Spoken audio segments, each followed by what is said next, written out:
یا رسول اللہ کون ہوگا جو جنت میں جانے سے انکار کرتا ہے؟ تو آپ نے فرمایا کہ جس نے میری اطاعت کی، میرا حکم مانا، وہ جنت میں جائے گا، اور جس نے میری نافرمانی کی اس نے جنت میں جانے سے انکار کر دیا۔ یعنی کلمہ پڑھنے کے باوجود جب میری نافرمانی کر رہا ہے تو اس نے خود سے انکار کر دیا کہ میں نے جنت میں نہیں جانا۔ تو یہ بڑا سینسٹیو مسئلہ ہے۔ یہ ایک آدھی بات اٹھانا کہ جس نے ایک دفعہ بھی کلمہ پڑھا وہ جنت میں جائے گا، پوری بات بتایا کریں کہ اس صورت میں کہ اگر اس کا خاتمہ ایمان پر ہوا اور اللہ تبارک و تعالی نے اس کے اس گناہوں کی کوئی معافی والا معاملہ کر دیا ہزاروں لاکھوں سال جہنم میں جلنے کے بعد، تب ایسی صورتحال ہوگی۔ اللہ نہ کرے کہ ایسا ہو۔ ہم تو موم بتی کے فلیم پہ بھی 1 منٹ کے لیے ہاتھ نہیں رکھ سکتے، تو یہ کہنا کہ جی پھیرا لگے گا تو پھر جنت ہی ٹوری جاؤں گے، سوچ بھی نہیں سکتے۔ اللہ تعالیٰ فرما رہا ہے سورۃ الفرقان میں کہ جہنم تھوڑی دیر رہنے کے لیے بھی بری جگہ ہے اور مستقل قیام کے لیے بھی انتہائی بری جگہ ہے۔ اللہم اجرنا من النار، آمین۔ سورۃ الاحزاب کی آیت نمبر 72 میں انسان کو ظالم اور جاہل کیوں کہا گیا جبکہ اس نے اللہ کی امانت کو اٹھایا؟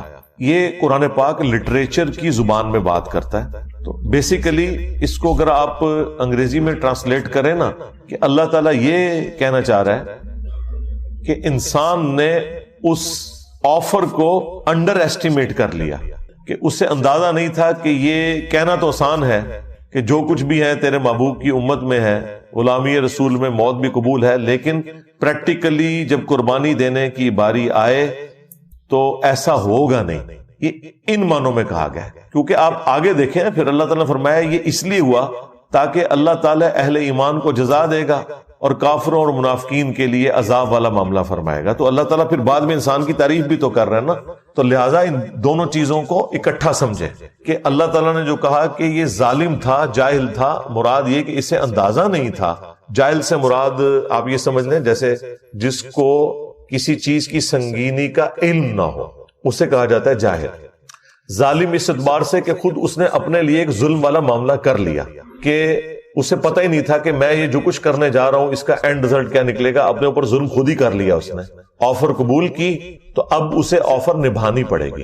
اس کا قطعاً یہ مقصد نہیں تھا کہ اللہ تعالیٰ کہ ڈیوائن پلان کے کو خلاف یہ بات ہو گئی ہے۔ اللہ بھی تو یہی چاہتا تھا۔ سورۃ البقرہ میں آیا کہ میں زمین میں اپنا ایک خلیفہ بھیجنے والا ہوں، تو یہ تو اللہ تعالیٰ نے ڈیسائیڈ کر دیا ہوا تھا کہ زمین میں خلیفہ بھیجنا ہے۔ اس کے لیے کوئی بھی ایک معاملہ ہونا تھا، وہ اللہ تعالیٰ کی حکمت تھی۔ تو یہ ان معنوں میں ہے۔ اور اگر کوئی یہ کہے کہ مجھے تو یاد ہی نہیں ہے کہ میں نے کوئی اللہ تعالیٰ سے اس قسم کا عہد کیا تھا، ہماری انسٹنکٹ کے اندر یہ عہد موجود ہے، اس کو چھوڑ دیں۔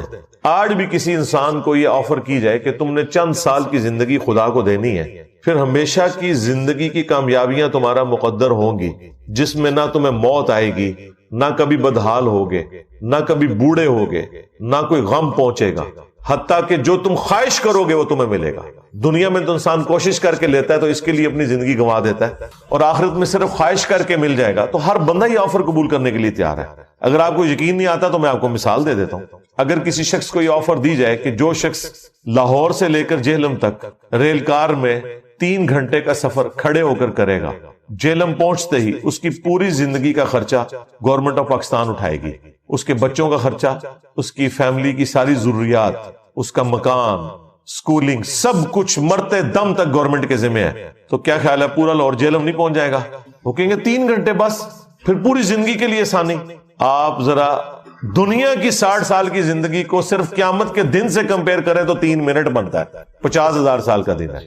جنت کی تو میں بات ہی نہیں کر رہا، وہ تو مسلم شریف میں حدیث ہے کہ جنت کی زندگی اور دنیا کی زندگی کو کمپیئر کیا جائے تو ایسے ہی ہے جیسے کوئی شخص انگلی ڈبوئے سمندر میں، سمندر کا پانی جو انگلی کے ساتھ لگے گا وہ دنیا کی زندگی ہے، اور سمندر انفینٹ آخرت کی زندگی ہے۔ مسلم شریف میں حدیث نہیں آتی کہ دنیا میں جس شخص نے مفلسی کی زندگی گزاری ہوگی لیکن حلال و حرام کی تمیز کی ہوگی، اللہ کا تابع فرمان رہا، اللہ تعالیٰ قیامت کے دن فرشتوں سے کہے گا ذرا ایک پھیرا اسے جنت کا لگواؤ نا۔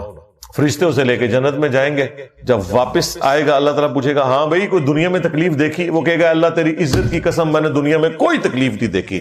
جنت کا ایک پھیرا اس کی پوری زندگی کی تکلیف کو ختم کر دے گا کہ اگر مجھے یہ کچھ ملنے والا تھا تو میں نے دنیا میں کوئی تکلیف ہی نہیں دیکھی۔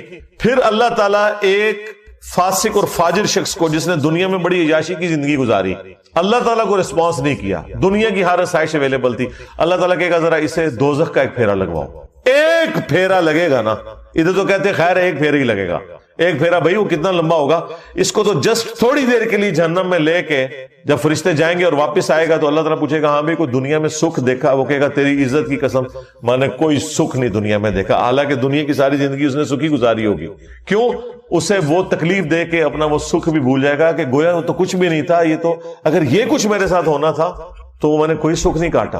یہ اتنا سینسٹیو ایشو ہے، لیکن ظاہر ہے اللہ تعالیٰ نے چیزوں کو امتحان کے ساتھ جوڑا ہوا ہے۔ پھر ذہن میں رکھیے گا، بخاری اور مسلم دونوں میں حدیث ہے کہ اللہ تعالیٰ نے جنت کو ناگوار چیزوں سے ڈھانپ دیا ہے اور دوزخ کو، جہنم کو خوشگوار چیزوں سے ڈھانپا ہوا ہے۔ وہ پنجابی میں کہتے ہیں کڑگا لگانا، خوشگوار چیز ہوگی آپ اسی کی طرف بھاگیں گے۔ جنت ناگواری کے ساتھ ہے، اس کے ارد گرد ناگوار چیز ہے۔ گرمیوں میں فجر کی نماز جماعت سے پڑھنا ناگوار چیز ہے، نیند نہیں پوری ہوتی۔ گرمیوں میں لمبے لمبے روزے رکھنا طبیعت میں ناگوار ہے۔ سردیوں میں ٹھنڈے پانی سے کیا گرم پانی سے بھی وضو کر کے نماز پڑھنا بہرحال ایک ایفرٹ تو ہے، طبیعت پہ ناگوار ہے۔ دنیا میں حلال اور حرام کی تمیز کرنا طبیعت پہ ناگوار ہے، حرام سے بچنا طبیعت پہ ناگوار ہے۔ تو اللہ تعالیٰ نے جنت کو ناگوار چیزوں سے ڈھانپ رکھا ہے اور جہنم کو خوشگوار چیزوں سے، یعنی ہر وہ چیز جو طبیعت کو بڑی اچھی لگتی ہے، آسانی سے مل بھی جاتی ہے اور نفس کی تسکین کا سما بھی ہے، وہ آپ کو جہنم میں لے جائے گی۔ تو دیکھ لیں، اسی کو سپورٹیو وہ حدیث ہے جامع ترمذی میں، ابو داؤد کے اندر، سنن نسائی کے اندر، ابن ماجہ کے اندر، کہ جب اللہ تعالیٰ نے جنت کو پیدا کیا تو حضرت جبرائیل سے کہا کہ ایک دفعہ ذرا جنت دیکھ کر آؤ۔ جب وہ دیکھ کے آئے تو اللہ تعالیٰ فرمایا ہاں بھائی جبرائیل کیا دیکھا؟ کہ یا اللہ مجھے نہیں لگتا کوئی شخص بھی ایسا ہوگا جو اپنا تن من دھن سب کچھ نہ لگا دے اس جنت کے حصول کے لیے، یہ تو ساری جنت میں جائیں گے، یہ جگہ ہی بڑی اچھی تو نے بنائی ہے۔ اللہ تعالیٰ فرمایا رکو ذرا صبر کرو۔ ہاں، اللہ تعالیٰ نے جنت کو ناگوار چیزوں سے ڈھانپ دیا، حلال اور حرام کی تمیز، شریعت کی پابندی کی تکلیف، سب کچھ۔ مومن کو تو روزانہ مرنا پڑتا ہے، سیدھی سی بات ہے، روزانہ جینا پڑتا ہے۔ احمد النبی علیہ السلام نے فرمایا صحیح مسلم کی حدیث کہ دنیا مومن کے لیے قید خانہ ہے اور کافر کے لیے جنت ہے۔ جب وہ دوبارہ گئے نا اور وہ جنت تک پہنچنے کے لیے وہ تمام تکلیف دیکھی، واپس آ کے انہوں نے کہا تیری عزت کی قسم مجھے نہیں لگتا کوئی بندہ جنت میں جانے میں کامیاب ہوگا، اتنی مشکل تو نے جنت کر دی ہے۔ پھر اللہ تعالیٰ نے جہنم کی طرف بھیجا حضرت جبرائیل علیہ السلام کو، واپسی پہ پوچھا تو انہوں نے کہا تیری عزت کی قسم کوئی شخص بھول کے بھی کوئی ایسا عمل نہیں کرے گا کہ اسے یہ عذاب دیکھنا پڑے، مجھے نہیں لگتا کہ کوئی بندہ ایسا عمل کرے کہ جہنم میں جائے۔ پھر اللہ تعالیٰ نے جہنم کو خوشگوار شہوات سے ڈھانپ دیا، ہر اٹریکٹفل چیز اس کے ساتھ ڈھانپ دیا۔ جب وہ دیکھ کے واپس آئے نا، پھر اللہ تعالیٰ نے پوچھا کہ اب جبرائیل سنا، انہوں نے کہا یا اللہ مجھے نہیں لگتا کوئی بندہ جہنم میں جانے سے بچ سکے، کیونکہ تو نے اس کو اتنا خوشنما بنا دیا ہے کہ اس امتحان میں شاید ہی کوئی کامیاب ہوگا، ادروائز سب کے سب جہنم میں ہی گریں گے۔ لیکن یہ حیران کن بات ہے، دنیا میں جتنے اعمال آپ کو جہنم میں لے جانے والے ہیں نا، جتنی خواہشات جہنم میں لے جانے والی ہیں، یہ ساری خواہشات جنت میں انعام کے طور پر ملنے والی ہیں۔ کتنی حیران کن بات ہے کہ دنیا میں یہ چیزیں جہنم میں جانے کا سبب ہے، آخرت میں جنت میں انعام میں یہ چیزیں ملنے والی ہیں۔ مرد کے لیے کیا سونے چاندی کے کنگن نہیں قرآن میں آیا؟ ریشمی لباس، یہاں تو 4 عورتوں کی اجازت، وہاں تو کتنی عورتیں، ان کی تفصیلات طارق جمیل صاحب سے پوچھیں۔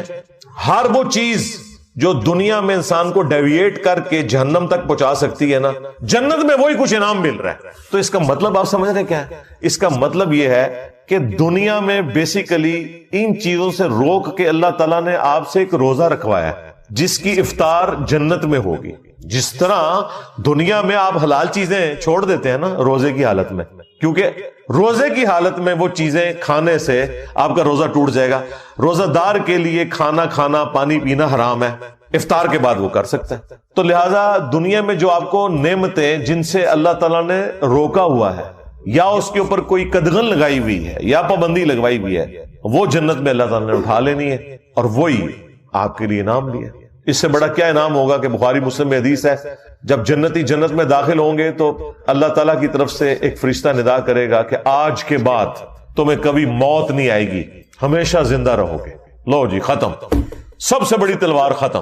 آج کے بعد تمہیں کبھی بڑھاپا نہیں آئے گا, ہمیشہ جوان رہو گے. آج کے بعد کبھی تم بدحال نہیں ہوگے, ہمیشہ خوشحال ہی رہو گے. خوشحالی کیا ہے؟ جو آپ خواہش کریں گے وہ آپ کو ملے گا. اور چوتھی چیز فرمائی, آج کے بعد اللہ کبھی بھی تم سے ناراض نہیں ہوگا, ہمیشہ راضی رہے گا. یعنی جنت میں آپ جو مرضی کریں, اللہ کی نافرمانی نہیں ہوگی. کتنی بڑی نعمت ہے. تو دنیا میں روزہ ہے اور جنت میں آخرت میں وہ کھلنے والا ہے. ہاں, یہاں جو بندے پابندی کر لیں گے, بخاری مسلم میں حدیث ہے, جنت اور جہنم کے درمیان لا کر موت کو مینڈے کی شکل میں ذبح کر دیا جائے گا. اللہ تعالیٰ پھر مبارکباد دے گا جنتیوں کو کہ جاؤ بے فکر ہو جاؤ, میں نے موت ہی ختم کر دی, میری مخلوق تھی نا, ختم کر دی. الذی خلق الموت والحیات لیبلوکم ایکم احسن عملا. اللہ نے زندگی اور موت کو اس لیے پیدا کیا تاکہ تمہاری جانچ کرے. موت اللہ کی مخلوق ہے, اس کو اللہ تعالیٰ ختم کر دے گا. جب وہ ختم کر دے گا تو کسی کو موت آئے گی نہیں. اور جہنمیوں کو کہا جائے گا کہ جاؤ آپ اپنی بدبختی کے اوپر چیخو پکارو, تمہیں بھی موت نہیں آئے گی, ہمیشہ کے لیے جہنم میں رہو گے. بولے اعوذ باللہ تعالی. اللہم اجرنا من النار, اللہم انا نسألک جنت الفردوس مع النبیین والصدیقین والشہداء والصالحین, آمین. تو انسان تھوڑا سا غور و تفکر کرے تو انسان کو پتا چل جائے گا کہ کوئی اللہ تعالیٰ نے انسان کے ساتھ ظلم نہیں کیا. یہ جو آفر لگائی ہے یہ تو ہر بندے نے ویل کر لینی ہے. لہذا وہ بات شروع ہوئی تھی سورہ الاحزاب کی اس آیت سے کہ انسان ظالم تھا, جاہل تھا, اس نے انڈر ایسٹیمیٹ کیا, لیکن جب کامیاب ہو جائے گا پھر اسے کہا جائے گا بھائی مبارک ہو, فرشتے جنت کے دروازوں پہ استقبال کر رہے ہوں گے. تو یہ اللہ کے پلان کا حصہ تھا, اس لیے اللہ تعالیٰ نے آن کیا. پھر دیکھیں اللہ تعالیٰ نے اپنے پیغمبروں کو بھیجا, ان کے ساتھ کتابیں نازل کی تاکہ انسان کو اس ہدایت کے سفر پہ چلنا آسان ہو جائے. سورہ النساء میں اللہ تعالیٰ نے فرمایا ہم نے انبیاء اور کتابیں اس لیے بھیجی تاکہ قیامت کے دن کوئی اللہ تعالیٰ کے اوپر حجت نہ کر سکے انبیاء اور کتابوں کے آ جانے کے بعد. یعنی حالانکہ اللہ تعالیٰ اس چیز کا پابند نہیں تھا, پھر بھی اس کی شفقت ہے. نور علی نور اس نے کیا ہے. ایک ہماری انسٹنکٹ میں اچھائی اور برائی کی تمیز ڈال دی. ہر شخص جھوٹ بولنے کو برا اور سچائی کو اچھا سمجھتا ہے, چاہے اس کے پاس نبیوں کی تعلیمات نہ بھی پہنچی ہو. ہاں, جب نبیوں کی تعلیمات آ جاتی ہیں وہ نور علی نور, نور کے اوپر نور ہو جاتا ہے, پھر تو ہر چیز کھل کے سامنے آ جاتی ہے. اس کے باوجود کوئی شخص جہنم میں چلا جائے تو اس کے اپنے اعمال ہیں. اللہ تعالیٰ نے انسان کے اوپر ظلم نہیں کیا. انا ہدیناہ السبیل اما شاکرا و اما کفورا, ہم نے ہدایت کا راستہ واضح کر دیا, چاہو تو شکر گزاری کی روش اختیار کرو اور چاہو تو نہ شکری کی, تمہاری اپنی مرضی ہے. لیکن اس کا یہ مطلب نہیں ہے کہ جو اللہ نے یہ آفر دیے تو اس کا مطلب ہے کہ اللہ تعالیٰ بے پرواہ ہے اس معاملے میں, جو مرضی کرتے رہو. نہیں, اللہ تعالیٰ اپنے تابع فرمان بندوں کو جنت میں پھر بھیجے گا اور جو نافرمان ہے انہیں جہنم میں بھیجے گا. یہ کوئی نہیں کہہ سکتا کہ میری تقدیر میرے اوپر غالب آ گئی. نہیں, اللہ تعالیٰ نے بالکل واضح فرما دیا ہے سورہ الزمر کے اندر. اور میں تو اس آیت کو سورہ الزمر سورت نمبر 39 کی آیت نمبر 7 ہے, میں اسے کہتا ہوں یہ مسئلہ تقدیر کو حل کرنے والی ہے. جو لوگ تقدیر کا سہارا لیتے ہیں نا اپنی برائی کے اوپر پردہ ڈالنے کے لیے, اللہ تعالیٰ کے کھاتے میں ڈال دیتے ہیں, ان کے لیے شرم کا مقام ہے. اللہ تعالیٰ نے کس طرح قرآن پاک میں آیات کھول کے بیان کی ہیں. سورہ الزمر سورت نمبر 39 آیت نمبر 7, ان تکفروا فإن اللہ غنی عنکم, اگر تم کفر کی روش اختیار کرو گے, ناشکری کرو گے, تو جان لو بے شک اللہ تعالیٰ بے پرواہ ہے تم سے. یہ نہیں ہوگا کہ تمہاری ناشکری کرنے سے, تمہاری نافرمانی کرنے سے, تمہارے بے نمازی رہنے سے کوئی اللہ تعالیٰ کو نقصان ہو رہا ہے, کوئی اس کی کوئی کوالٹیز میں کوئی نقص آ جائے گا. نہیں. وَلَا يَرْضَى لِعِبَادِهِ الْكُفْرَ, لیکن یاد رکھنا اللہ اپنے بندوں سے کفر کے لیے راضی نہیں ہے. اگرچہ اس نے کھلی چھٹی دی ہوئی ہے, وہ تو بے پرواہ ہے, لیکن راضی نہیں ہوگا. وَإِن تَشْكُرُوا يَرْضَهُ لَكُمْ, اور اگر تم شکر گزاری کی روش اختیار کرو گے پھر ہی وہ تم سے راضی ہوگا, اسی میں وہ تم سے راضی ہے. لہذا یہ جو ہم کہتے ہیں نا اللہ کو کوئی پرواہ نہیں ہے, مراد یہ نہیں کہ جو مرضی کرتے رہو, مراد یہ کہ اللہ کو فرق نہیں پڑے گا لیکن تسی مارے گئے. کہتے ہیں جی اللہ نو ساڑیاں نمازاں چاہیے, بھئی اللہ کو نہیں چاہیے, تمہیں چاہیے نمازیں. اللہ نے تو کہہ دیا مجھے فرق نہیں پڑتا, لیکن تو گیا اگر تو میرا نافرمان ہوا. اور اس سے یہ بات بھی کلیئر ہوئی کہ جو یہ اکثر جملہ بولا جاتا ہے نا کہ دنیا میں جتنے بھی کام ہو رہے ہیں یہ اللہ کی مرضی سے ہو رہے ہیں, یہ بالکل غلط جملہ ہے. دنیا میں سارے کام اللہ کی مرضی سے نہیں ہو رہے. کیا شرک, کفر, بدکاری اللہ کی مرضی سے ہو رہی ہے؟ نہیں، اللہ کی مرضی تو اللہ نے کہہ دیا کہ میری مرضی کیا ہے، وَلَا يَرْضَى لِعِبَادِهِ الْكُفْرَ، میں ناشکری کی روش اپنے بندوں کے لیے پسند نہیں کرتا، میری کوئی مرضی نہیں اس میں، اللہ کی اجازت سے سب کچھ ہو رہا ہے، پکڑے گا نہیں۔ جس نے اذان کی آواز میں مسجد میں جانا ہے جائے، جس نے نہیں جانا اس کے پاؤں زمین میں نہیں دھسیں گے، اجازت ہے، جو مرضی کرو، لیکن آخرت میں پکڑ لے گا۔ مرضی یہ نہیں ہے کہ جو مرضی کرو، مرضی یہی ہے کہ پیغمبروں کی پیروی کرو، کتابوں کے پیچھے چلو۔ وَإِن تَشْكُرُوا يَرْضَهُ لَكُمْ، اور اگر شکر گزاری کی روش اختیار کرو گے تو اللہ تعالیٰ اپنے بندوں سے یہی پسند کرتا ہے۔ وَلَا تَزِرُ وَازِرَةٌ وِزْرَ أُخْرَى، اور جان لو کہ کوئی جان دوسری جان کا بوجھ قیامت کے دن نہیں اٹھائے گی۔ تم لاکھ کہتے رہو کہ عبد القادر جیلانی ہمیں جنت میں لے جائیں گے، سرکار ایسا ہو ہی نہیں سکتا۔ جب نبی علیہ السلام اپنی بیٹی خاتون جنت کے بارے میں یہ کہہ رہے ہیں نا کہ میری بیٹی فاطمہ میرے مال سے جو لینا ہے لے لے، اگر اللہ کے حضور پکڑی گئی تو میں تیرے کچھ کام نہیں آؤں گا۔ اگر سیدہ فاطمہ کا یہ سٹیٹس ہے تو بابے شاہی کوئی نہیں، ہاں فاطمہ کے جیسا ہے ہی کوئی نہیں، تیرا بابا دے شاہی کوئی نہیں۔ بابے کا نام نہیں لیتے، ہو سکتا ہے بابے نے بیچارے نے نہ کہا ہو، یہ بھی ہو سکتا ہے نا، کہا ہوا تو پھنس جائے گا، نہ کہا ہوا تو بچ جائے گا۔ ہمیں تو کسی بابے سے کوئی انٹرسٹ نہیں۔ ثم الى ربکم مرجعکم، اس کے بعد تمہیں لوٹ کر اپنے رب کے پاس جانا ہے۔ فینبئکم بما کنتم تعملون، تو وہ تمہیں پھر خبر دے دے گا جو کچھ تم دنیا میں کیا کرتے تھے۔ انہ علیم بذات الصدور، بے شک وہ تو سینوں کے چھپے ہوئے رازوں کا بھی جاننے والا ہے۔ اللہم حاسبنا حسابا یسیرا، آمین۔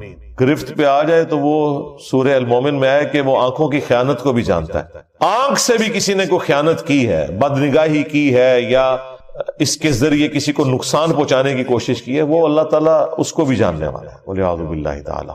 تو یہ معاملہ بالکل کلیئر ہے۔ پھر ایک اور آیت ہے مسئلہ تقدیر کے حوالے سے، وہ بھی کمال ہے، سورہ طٰہٰ، اس میں اللہ تعالیٰ نے اینڈ پہ جا کے اس حوالے سے عقیدہ کلیئر کیا ہے۔ جو ان لوگوں کا یہ وتیرہ بن چکا ہے نا کہ ہر چیز تقدیر کے اوپر ڈالتے ہیں، وہ اللہ تعالیٰ نے سٹیٹس کلیئر کر دیا ہے، اور کہتے نہیں ہماری تو قسمت تھی، ہم بدبخت نکلے۔ اللہ نے بتایا کہ بدبخت کون ہے؟ بدبخت وہ نہیں ہے جو اپنی مرضی سے اللہ رسول کا راستہ اختیار کرتا ہے، بدبخت وہ ہے جو اپنی مرضی سے اللہ اور اس کے رسول کی نافرمانی کرتا ہے اور پھر وہ بدبختی کا مستحق ہو جاتا ہے۔ تو یہ ہے آیت نمبر 123، قصہ آدم اور ابلیس کے کانٹیکسٹ میں ہے۔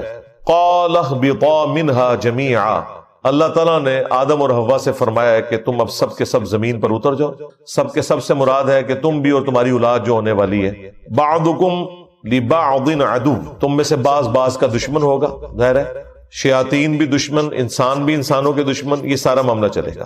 لیکن ایک بات یاد رکھنا، فَإِمَّا يَأْتِيَنَّكُم مِّنِّي هُدًى، اب جب کبھی بھی میری طرف سے کوئی ہدایت کی کتاب آئے گی نا تمہاری طرف، فَمَنِ اتَّبَعَ هُدَايَ، تو جو کوئی بھی پھر ہدایت کی کتاب کی پیروی کرے گا، فَلَا يَضِلُّ وَلَا يَشْقَى، تو نہ وہ کبھی گمراہ ہوگا اور نہ بدبخت ہوگا۔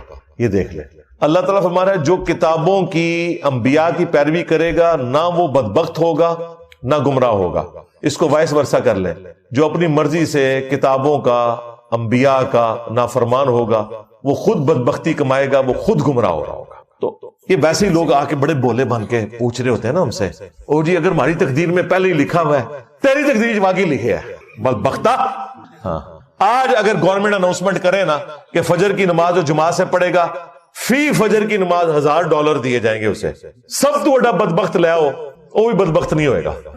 اپنی مرضی سے سب کچھ کر رہا ہوتا ہے انسان، خام خواہ وہ تقدیر کا سہارا لے رہا ہوتا ہے، اپنے آپ کو سیٹسفائی کرنے کے لیے کبوتر کی طرح آنکھیں بند کر لیتا ہے۔ ایسا بالکل نہیں ہوتا، ایسا تو نہیں ہوتا، ایسا تو نہیں ہوتا۔ یہ پتا ہوتا ہے کہ ایسا نہیں ہوتا۔ اپنے دنیاوی معاملات کے اندر کوئی شخص بھی تقدیر کے اوپر معاملات کو نہیں ڈالتا۔ جیسے ہی دین پہ چلنے کی باری آتی ہے تو کبھی تقدیر غالب آ جاتی ہے، کبھی کوئی اور مسئلہ غالب آ جاتا ہے، پھر کہتے ہیں دعا کرو جی اللہ تعالیٰ توفیق دے، بے توفیق کیا تم تو توفیق ملنی نہیں، کوشش کرو پھر دعا کوئی فائدہ دے گی۔ ادروائز اگر کوئی شخص خود بدبختی پہ اترا ہوا ہے اسے تو پیغمبر کی دعا کوئی نفع نہیں دے سکتی اگر کوئی شخص خود سویا ہوا ہے۔ ہاں انک لا تہدی من احببت ولکن اللہ یہدی من یشاء، اے نبی جس سے تم محبت کرتے ہو تم اسے ہدایت نہیں دے سکتے، اللہ جسے چاہتا ہے ہدایت دیتا ہے، اور اسے بہتر پتہ ہے کس کو ہدایت دینی ہے، کس کو دینی ہے؟ والذین جاہدوا فینا لنہدینہم سبلنا، جو لوگ ہماری راہ میں کوشش کرتے ہیں ہم ان کے لیے اپنی راہیں کھول دیتے ہیں۔ جو بدبختی پہ اترا ہوا ہے بھائی، اس کو قرآن و سنت سے کیا لینا دینا؟ جو سیریس ہوگا وہ پہنچ جائے گا۔ مولا علی علیہ السلام کہتے ہیں کہ ایک دن میں نے رسول اللہ سے پوچھا، صحیح بخاری مسلم دونوں میں حدیث ہے، اور یہ مسئلہ تقدیر کے حوالے سے بڑی اسٹانشنگ حدیث ہے کہ یا رسول اللہ، اگر اللہ کی تقدیر میں جنتیوں کا جنت میں جانا، جہنمیوں کا جہنم میں جانا لکھ ہی دیا گیا ہے، تو پھر ہم عمل کیوں کرتے ہیں؟ لو جی، دنیا میں اگر کوئی سب سے امپورٹنٹ کوسچن ہے نا جو ہر انسان پوچھتا ہے، وہ مولا علی نے 8 سے 1400 سال پہلے پوچھ کے تہاڈی منجی ٹھکوا دیتی۔ بدبختو، نافرمانو، اب کھل کے سوال کیا۔ اچھا، حضور نے اب جو جواب دیا وہ کمال ہے، ویل لیفٹ بھی کیا ہے اور جواب بھی دیا ہے بڑے احسن انداز میں۔ آپ نے فرمایا کہ تم عمل کرتے رہو، جنتیوں کے لیے جنت والے عمل آسان ہو جائیں گے، جہنمیوں کے لیے جہنم والے عمل آسان ہو جائیں گے۔ اب دیکھیں کتنا بڑا چھکا مارا ہے، یعنی جو شخص الٹے کام کر رہا ہے اسے اب کسی سے پوچھنے کی ضرورت نہیں، واقعی جہنمی ہے تو، اور جو کوشش کر رہا ہے اب اسے کسی سے پوچھنے کی ضرورت نہیں، انشاءاللہ وہ جنتی ہے، جبھی وہ جنت کے راستے پہ چل نکلا۔ اچھا، نبی الاسلام نے جب یہ بات کی، ساتھ پھر آپ نے قرآن کی آیت پڑھی، فَأَمَّا مَنْ أَعْطَى وَاتَّقَى وَصَدَّقَ بِالْحُسْنَى فَسَنُيَسِّرُهُ لِلْيُسْرَى، جس نے عطا کی روش اختیار کی، فیاضی کی روش اختیار کی، غریبوں کا خیال رکھا، شکر گزاری کی روش اختیار کی، وَصَدَّقَ بِالْحُسْنَى، اور ہر اچھی بات کی تصدیق کی۔ جب جب اسے پتا چلتا رہا نا کہ یہ بات یوں ہے تو فوراً اس پہ عمل کیا۔ پھر اس نے نہیں دیکھا کہ میرے بزرگ بابے کیا کرتے تھے، اسے پتا چلا بخاری مسلم میں نماز کا طریقہ یہ لکھا ہے، اس نے رفع الیدین شروع کر دیا۔ اسے پتا چل گیا قرآن میں توحید یہ بیان ہوئی ہے، اس نے پھر واقعی عقیدہ ایاک نعبد و ایاک نستعین کے مطابق رکھ لیا، تو اس کے لیے پھر آخرت کی منازل آسان ہوتی جائیں گی۔ وَأَمَّا مَن بَخِلَ وَاسْتَغْنَى وَكَذَّبَ بِالْحُسْنَى، جس نے بخل کنجوسی کی روش اختیار کی اور بے پرواہ رہا اور جو اچھی بات تھی اس کا انکار کرتا رہا، تو اس کے لیے پھر اب آنے والی منازل مشکل ہوتی چلی جائیں گی۔ یہ حدیث بخاری اور مسلم کی مسئلہ تقدیر کو بالکل حل کرتی ہے، لہذا کبوتر کی طرح آنکھیں بند کرنا بند کر دو۔ ہاں بالکل، قرآن اپنے مقدمے میں واضح ہے میرے بھائی، قرآن کا مقدمہ، پیغمبروں کا مقدمہ اس کے اوپر کھڑا ہے کہ انسان کو اللہ نے اختیار دیا ہوا ہے۔ اگر اختیار نہیں دیا ہوا تو پیغمبر کیوں آئے ہیں ادھر؟ اسی لیے آئے نا کہ اختیار دیا گیا ہے، یہ حق کا راستہ ہے، یہ باطل کا راستہ ہے۔ ہاں، جو چیزیں ہماری تقدیر سے متعلق ہے نا، ان کے بارے میں ہم سے سوال بھی نہیں ہونا۔ کسی شخص سے نہیں پوچھا جائے گا تو لاہور میں کیوں پیدا ہوا، تو ایتھوپیا میں کیوں پیدا ہوا، تو امریکہ میں کیوں پیدا ہوا، تیرے ماں باپ فلاں کیوں تھے، تیرے چہرے کی رنگت یوں کیوں تھی، تیری آنکھوں کا رنگ کیوں۔ یہ ساری چیزیں تقدیر ہیں، آپ سے یہ نہیں پوچھا جائے گا۔ آپ سے وہ پوچھا جائے گا جس کا اللہ نے آپ کو اختیار دے دیے، اور آپ اس کے مطابق اگر نہیں چلیں گے پکڑ ہو جائے گی۔ سمپل، بھی بولے بن کے پوچھتے رہتے ہیں کہ او جی پہلے قسمت ہی لکھے ہے، پھر کتوں کرنا ہے جی، اندازہ کرے۔ تو جو پھر یوں ہے نا، اس کو پھر یہی جواب دینا چاہیے، تیری قسمت میں یہی کچھ لکھا ہوا ہے۔ باقی وہ جو حدیث ہے نا بخاری مسلم میں کہ بعض لوگ جنتیوں والے کام کرتے رہتے ہیں اور ایک بالشت رہ جاتے ہیں جنت سے، ان پہ تقدیر غالب آ جاتی ہے، وہ جہنم میں چلا جاتا ہے، والعیاذ باللہ تعالی۔ تو لوگ کہتے ہیں جی کیا فائدہ جی، پھر پوری زندگی اگر یہی ہونا تھا اینڈ پہ۔ اور بھائی وہ جو تقدیر غالب آئی ہے وہ کس کے لیے آئی ہے؟ جو شخص منافقت کی زندگی گزار رہا تھا، لبادہ اس نے اڑا ہوا تھا، وہ حقیقتاً نیک نہیں تھا۔ یہ نہیں ہے کہ ایک بندے نے پوری نیک نیتی کے ساتھ اچھے عقائد اپنائے اور دین پہ عمل کیا، اب اس کے اوپر تقدیر غالب آ جائے گی۔ نہیں، ایسا نہیں ہوگا، بالکل نہیں ہوگا۔ دنیا میں ہو سکتا ہے کہ کوئی شخص محنت کرے اور اس کی محنت ضائع جائے، کیونکہ دنیا کو اللہ نے ابتلا کے قانون پہ بنایا ہے، آزمائش کے قانون پہ۔ وَلَنَبْلُوَنَّكُمْ بِشَيْءٍ مِّنَ الْخَوْفِ وَالْجُوعِ وَنَقْصٍ مِّنَ الْأَمْوَالِ وَالْأَنفُسِ وَالثَّمَرَاتِ، ضرور آزمائیں گے، خوف کے ذریعے، بھوک کے ذریعے، جان اور مال میں نقص کے ذریعے۔ یہ دنیا میں ہوگا۔ آخرت میں یہ نہیں ہوگا کہ ایک بندے کے قائد ٹھیک تھے اور قیامت والے دن پہنچا نیک اعمال کر کے اور اللہ تعالیٰ کہ نہیں تو اب جہنم میں جائے گا، میری تقدیر کا یہ فیصلہ ہے کہ تیرے اوپر میں یہ غالب کر دوں گا جیسا دنیا میں۔ اسی لیے اللہ تعالیٰ نے ہمیشہ آخرت کے لیے کہا ہے کہ میں اپنے وعدے کی خلاف ورزی نہیں کرتا۔ یہ آیت آپ کو کبھی بھی سمجھ نہیں آنی تھی کہ یہ اللہ تعالیٰ کو کیوں کہنا پڑتا ہے قرآن پاک میں بار بار کہ اللہ تعالیٰ اپنے وعدے کے خلاف نہیں کرتا، اللہ تعالیٰ اپنے وعدے کے خلاف نہیں کرتا، اللہ تعالیٰ اپنے وعدے کے خلاف۔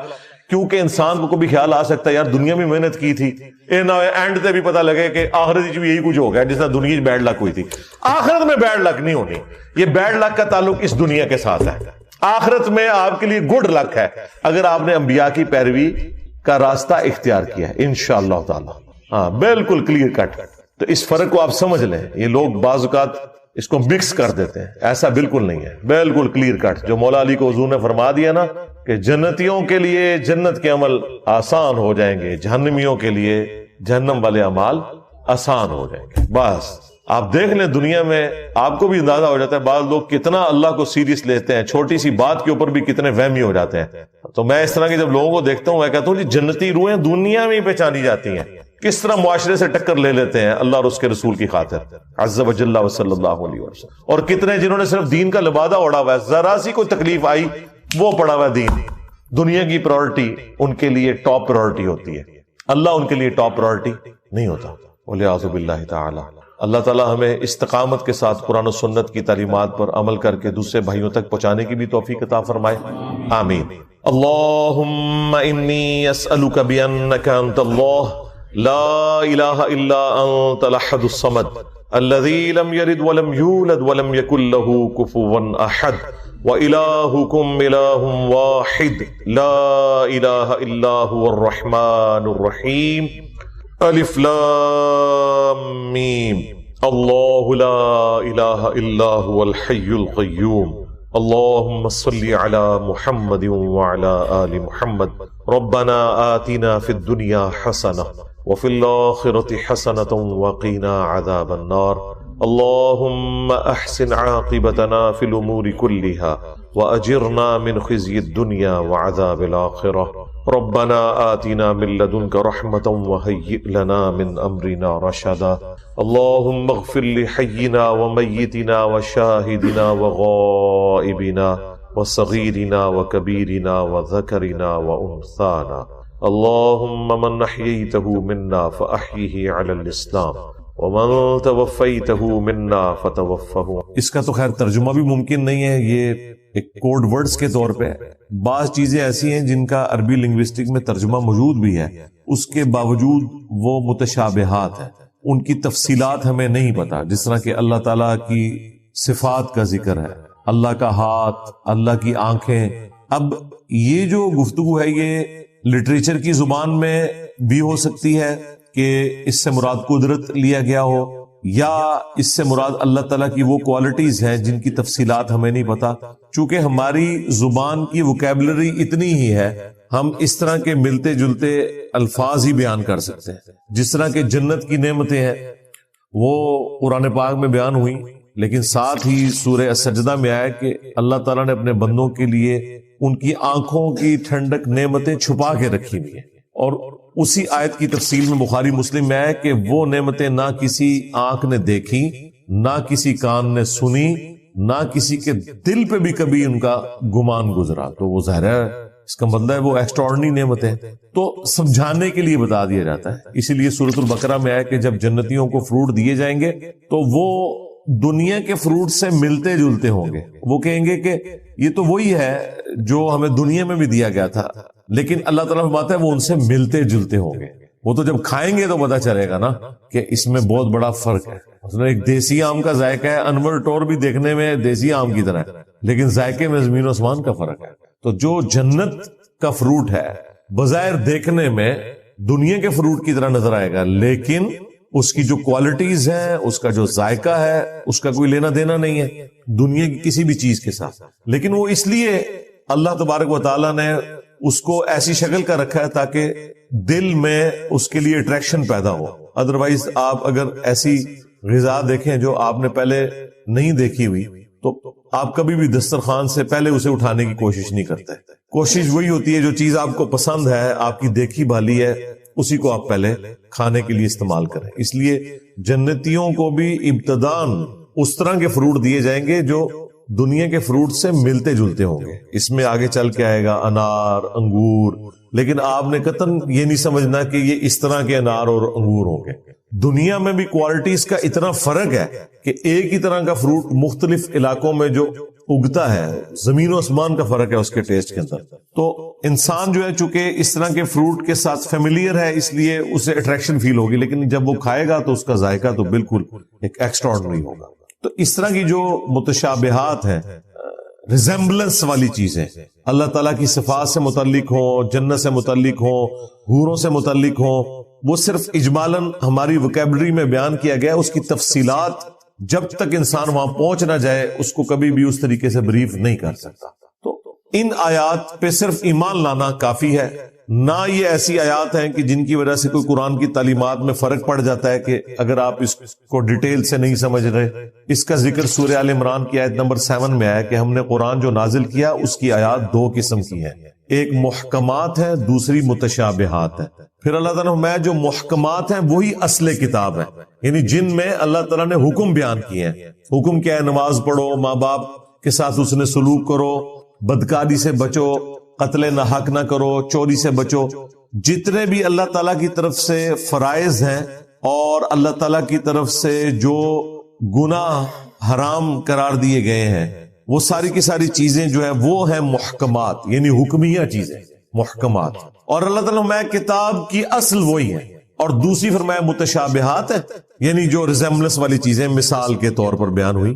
اللہ تعالیٰ فرمایا ان پر اہل ایمان لاتے ہیں، اور جن لوگوں کے دلوں میں ٹیڑھ پن ہوتا ہے وہ کہتے ہیں ہمیں اس کا مطلب بھی بتایا جائے کہ کیا ہے، حالانکہ اس کا کوئی لینا دینا نہیں ہے آپ کے کسی بھی معاملے کے ساتھ جو آپ نے شریعت کے اوپر چلنا ہے. اور اہل ایمان کی نشانی یہ کہ وہی کہتے ہیں یہ ساری کے سارا اللہ کی طرف سے نازل ہوا، ہم اس پہ ایمان لاتے ہیں. پھر وہ دعا کرتے ہیں ربنا لا تزغ قلوبنا بعد اذ ہدیتنا وہب لنا من لدنک رحمہ انک انت الوہاب. دیکھیں جو حیض کی وجہ سے غسل واجب ہوتا ہے عورت کے اوپر، وہ اللہ تعالیٰ نے اس کو ایک سرکمسٹانسز ایسے دیے ہیں کہ جس میں وہ غسل اتارے گی بھی تو غسل نہیں اترے گا، کیونکہ وہ پیریڈز مسلسل عموماً 7 دن تک، 6 دن تک، بعض کے 5 دن تک چلتے رہتے ہیں. اور اس کے لیے کوئی شریعت نے اسپیسیفائڈ ٹائم بھی نہیں بتایا کہ کتنے دن ہے. وہ ہر عورت کی اپنی عادت ہوتی ہے، اس کو عادت کی ٹرم یوز کی جاتی ہے. بعض کی 6 دن بھی ہوتی ہے، بعض کی 7 دن، بعض کی 8 دن بھی ہوتی ہے، بعض کی 5 دن بھی ہوتی ہے. لیکن غسل جنابت جو ہے یہ تو غسل بالکل الگ غسل ہے، یہ آپ کو اتارنا ہوگا. اگر حیض کی حالت میں جنبی والا معاملہ ہو گیا کسی بھی وجہ سے، ویسے تو حیض کی حالت میں مرد و عورت کا آپس میں ازدواجی تعلق حرام ہے. اگر کسی نے کر لیا تو وہ توبہ کرے گا، بڑا سخت معاملہ ہے، یعنی وہ انٹرکورس حرام ہے. وہ تو ابو داؤد ترمذی میں حدیث ہے جس نے انٹرکورس کیا اس نے محمد صلی اللہ علیہ وآلہ وسلم کی شریعت کا انکار کر دیا. یہ بڑا سخت معاملہ ہے. لیکن بخاری مسلم میں یہ ہے کہ نبی علیہ السلام حالت حیض جب ہوتی تھی بیویوں کی تو ان کے ساتھ مباشرت کرتے تھے. مباشرت انٹرکورس نہیں، صحبت فرماتے تھے. اور اس میں الفاظ ہیں کہ وہ بیویوں کو حکم دیتے تھے کہ وہ تہمت باندھ لیں آزار بند سے، اور باقی حصے کے ساتھ نبی علیہ السلام مباشرت فرماتے تھے. اگر اس میں کوئی عورت اس ایکسٹریم پہ پہنچتی ہے کہ اس پہ غسل فرض ہو جاتا ہے جنبی ہونے کی وجہ سے، تو ایسی عورت پھر غسل جنابت ضرور اتارے گی. حیض والا غسل وہ ظاہر ہے، حیض والا غسل واجب ہی اس وقت ہوتا ہے جب وہ پاک ہوتی ہے، اس سے پہلے تو واجب ہی نہیں ہوتا. کرے گی تو کسی کام کا نہیں، ویسے نہ آئے وہ علیحدہ بات ہے. لیکن جنبی والا غسل اس پہ اسی وقت واجب ہو گیا، وہ اس نے اتارنا ہے. یہ کریٹیکل ایشو ہے. اب وہ یہ کہہ سکتے ہیں کہ جی نماز تو کوئی نہیں پڑھنی، نماز کے علاوہ بھی تو ہم نے جنبی تو نہیں رہنا. اور عموماً آپ دیکھتے ہیں اس طرح کی حالت میں عورتوں کے اوپر جنات کا حملہ بھی ہو جاتا ہے. بعض اوقات وہ کہتے ہیں جی شیاطین کا حملہ ہو گیا ہے، جادو ہو گیا ہے. اگر آپ ناپاکی کی حالت میں مسلسل رہیں گے اور پھر کوئی اذکار بھی نہیں کریں گے تو حملہ تو ہوگا. آپ تو یعنی بڑی اچھی گراؤنڈ پرووائڈ کر رہے ہیں جنات کو کہ آئیں. اس لیے صبح و شام کے اذکار جو ہیں وہ جنبی نے بھی جنابت کی حالت میں بھی کرنے ہیں اور حیض والی عورت نے بھی کرنے ہیں، سوائے قرآن پاک کی تلاوت کے. کیونکہ مولا علی کا قول ہے جامع ترمذی میں کہ نبی علیہ السلام کو حالت جنابت کے سوا کوئی حالت قرآن پڑھنے سے مانے نہیں ہوتی تھی.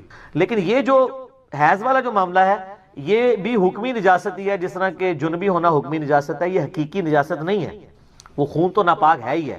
لیکن اس کی وجہ سے کوئی عورت پلید نہیں ہوگی کہ وہ بچے کو دودھ نہیں پلا سکتی، ہنڈیاں نہیں پکا سکتی. لوگ کہتے ہیں نا جی یہ نہیں کر سکتی، نہیں. بخاری مسلم میں حدیث ہے، اما عائشہ کہتی ہیں کہ نبی علیہ السلام حالت حیض میں اپنی بیویوں کی گود میں سر رکھ کے قرآن پڑھ لیا کرتے تھے. کس لیول تک. پھر مسلم شریف میں حدیث ہے، اما عائشہ کہتی ہیں نبی علیہ السلام نے مسجد میں سے مجھے چٹائی مانگی تو میں نے اس کھڑکی میں سے حجرے کی تو میں نے کہا کہ میں تو حیض میں ہوں، تو آپ علیہ السلام نے فرمایا کہ حیض تیرے ہاتھوں میں تو نہیں گھسا ہوا. ٹھیک ہے، تو وہ باقی معاملات تو لے کے چل رہے ہیں. حتیٰ کہ بخاری مسلم میں حدیث ہے، حضرت ابو ہریرہ کہتے ہیں کہ رضی اللہ تعالیٰ عنہ، ایک دن میں گھر سے نکلا تو نبی علیہ السلام مجھے راستے میں مل گئے تو آپ مجھ سے گفتگو کرنا شروع ہوئے تو میں چپ کر کے پیچھے کھسکتا نکل گیا. غسل کر کے واپس آیا. آپ نے فرمایا ابو ہریرہ کدھر گئے تھے؟ کہا یا رسول اللہ میں ناپاک تھا تو میں غسل کرنے گیا تھا, جنبی تھا. آپ فرمایا مومن تو کبھی ناپاک نہیں ہوتا. یعنی یہ غسل جنابت حکمی نجاست ہے, حقیقی نجاست نہیں ہے, لیکن اس کو بھی اتارنا ضروری ہے. لیکن اتنا ڈیلے نہ کیا جائے کہ اگلی نماز کا وقت آ جائے عام حالت میں. وہ تو ام عائشہ کی ترمذی میں حدیث ہے نا بڑی زبردست. ایک شخص نے آ کے پوچھا کہ اے اماں بتائیے کہ نبی علیہ السلام وتر کی نماز عشاء کے ساتھ ہی پڑھ لیتے تھے یا آخر وقت میں پڑھتے تھے؟ ان کا بیٹا کبھی ساتھ ہی پڑھ لیتے تھے اور کبھی آخر وقت میں پڑھتے تھے. اس نے کہا اللہ اکبر الحمدللہ, تمام تعریفیں اس اللہ کے لیے جس نے دین میں اتنی وسعت رکھی ہے. پھر اس نے کہا کہ اماں یہ بتائیے کہ نبی علیہ السلام تہجد کی یا رات کی نماز بلند آواز میں پڑھتے تھے یا آہستہ آواز میں؟ ان کا بیٹا کبھی بلند آواز میں پڑھتے تھے کبھی آہستہ آواز میں. انہوں نے پھر نعرہ بلند کیا کہ اس اللہ کے لیے تمام تعریفیں جس نے دین میں اتنی آسانی رکھی ہے. پھر اس نے کہا کہ نبی علیہ السلام جو حالت جنابت کا غسل ہے وہ رات کو فوراً ہی اتار لیتے تھے یا فجر سے پہلے آخری پہر میں اتارتے تھے؟ ان کا کبھی فوراً اتار لیتے تھے اور کبھی آپ ڈیلے کر کے فجر کے وقت بھی اتار لیتے, کیونکہ اصل مقصد تو نماز پڑھنا ہے نا, اگلی نماز تک گیپ نہ آئے. تو اس نے کہا اللہ اکبر, تمام تعریفیں اس اللہ کے لیے جس نے دین میں اتنی آسانی رکھی ہے. ایک نسائی میں روایت ہے جس کی صحت میں اختلاف ہے اور میری رائے بھی ان لوگوں کے ساتھ ہے جو اسے ضعیف سمجھتے ہیں کہ جی جس گھر میں کتا تصویر اور جنبی ہو وہاں رحمت کے فرشتے نہیں آتے. یہ روایت جنبی والے الفاظ جو ہے نا یہ بخاری مسلم میں نہیں ہے, نسائی میں ہے. بخاری مسلم میں صرف کتے اور تصویر کا ذکر ہے, اور وہ بھی کتا وہ جو حفاظت اور شکار کے علاوہ پالا جائے, اور تصویر وہ جو عبادت کے لیے ہو, عام تصویر کے لیے حکم نہیں ہے. جنبی والے الفاظ بخاری مسلم میں نہیں ہے. لہٰذا شیخ البانی کا جو موقف ہے نا کہ یہ روایت ضعیف ہے نسائی کی, تو میرا موقف اس کے ساتھ ہے. یہ اتنے سارے مسائل میں ساتھ جو میرے دماغ میں آ رہے ہیں, جو میں فی البدی بات کرنی ہوتی ہے کہ اس چیزیں جڑی ہی نہیں ہیں تاکہ لوگ لرن کریں. تو غسل جنابت اگر کسی عورت پہ آئے, حیض کے غسل کا انتظار نہیں کرے گی, وہ غسل اتارے گی. اور یہ بھی یاد رکھیے گا غسل جنابت عورت کے لیے آسان ہے. بخاری مسلم میں کہ نبی علیہ السلام نے اجازت دیا عورتوں کو کہ وہ سر کی چٹیاں کھولے بغیر بھی غسل کر سکتے. چٹیاں میں کتنی گرا ہوتی ہیں, پانی تو ایک جگہ نہیں پہنچے گا. تو عام غسل کے لیے حکم یہی ہے کہ عورت سر پہ پانی بہا لے, اوپر جتنا بہ جائے تو اس کا غسل ہو جائے گا. لیکن جو حیض کا غسل ہے نا وہ مہینے میں ایک دفعہ ہی مشکل غسل ہے. اس میں نبی علیہ السلام نے حکم دیا ہے, بخاری مسلم میں آتا ہے کہ بال کھول کے عورت غسل کرے. عام جو عورت کا غسل ہے اس میں بال کھولنا ضروری نہیں, کھولتی ہے تو ٹھیک ہے, آج کل تو بڑی آسانی ہے, پانی بھی کھلا ڈلا ہے, شاور کی وجہ سے خطرہ بھی نہیں رہتا. بعض لوگ بڑا وہم کرتے ہیں, اتنا وہم نہ کیا کریں, تو آسانی ہے. تو اس میں کیونکہ نبی علیہ السلام کے مبارک زمانے میں ایک ایشو بھی اٹھا تھا, آپ کو پتا ہے نا, آپ کی وفات کے فوراً بعد عبداللہ بن عمر عورتوں کو حکم دیتے تھے کہ وہ حالت جنابت والا غسل بھی بال کھول کے کریں گی. اما عائشہ تک یہ بات پہنچی تو مسلم شریف میں آتا ہے اما عائشہ ناراض ہوئی. انہوں نے کہا یہ عبداللہ بن عمر عورتوں کو چٹیاں منڈوا دینے کا حکم کیوں نہیں دیتا؟ نبی علیہ السلام نے ہمیں کبھی اس چیز کا حکم نہیں دیا کہ ہم عام غسل کے لیے بھی چٹیاں کھولیں, اتنا تردد کریں, پھر بعد میں بال خشک کرنا ایک تردد ہے نا. آج کل تو آپ کے پاس خشک کرنے والے ڈرائرز موجود ہیں, پہلے کیا تھا؟ تو پھر الٹا پانی بھی زیادہ چاہیے ہوگا. تو سیدہ عائشہ نے کہا کہ وہ غسل حیض والا غسل ہے جس میں بال کھولنے کا ہے. تو عبداللہ بن عمر پہ وہ ناراض ہوئی. اسی کانٹیکسٹ میں آپ اس بات کو سمجھ سکتے ہیں جو اکثر شیعہ کی طرف سے اعتراض ہوتا ہے کہ اما عائشہ نے 2 تابعین کو غسل کر کے دکھایا تھا, تو یہ بڑی بےہودہ روایت ہے بخاری کے اندر. سر آپ ان حالات و واقعات کو سمجھیں, کوئی بےہودگی نہیں ہے اس کے اندر.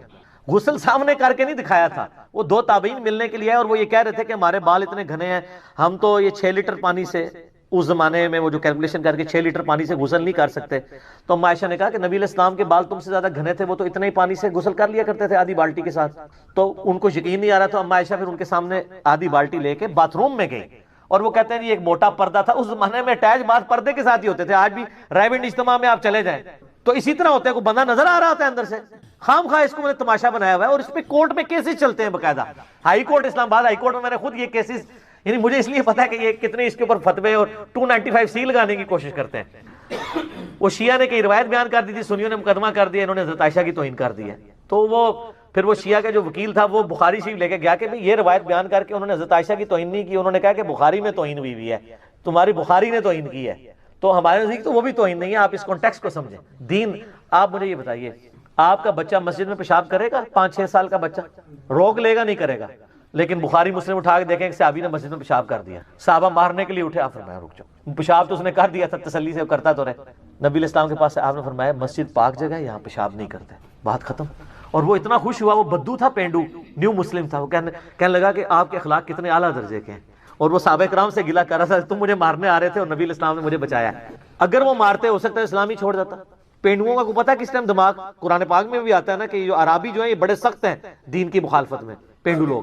تو نبی علیہ السلام نے یہ سمجھا دیا، پھر آپ نے فرمایا ایک پانی کا ڈول لاؤ، وہاں پہ بہایا، دیٹس آل، ختم معاملہ. اب ہم کہ یار یہ کیسے ہو سکتا ہے، سب نیا نیا دین آ رہا تھا، لوگوں کو نہیں پتا تھا، لوگ لرن کر رہے تھے، اب تو دین ایوالو ہو چکا ہے نا.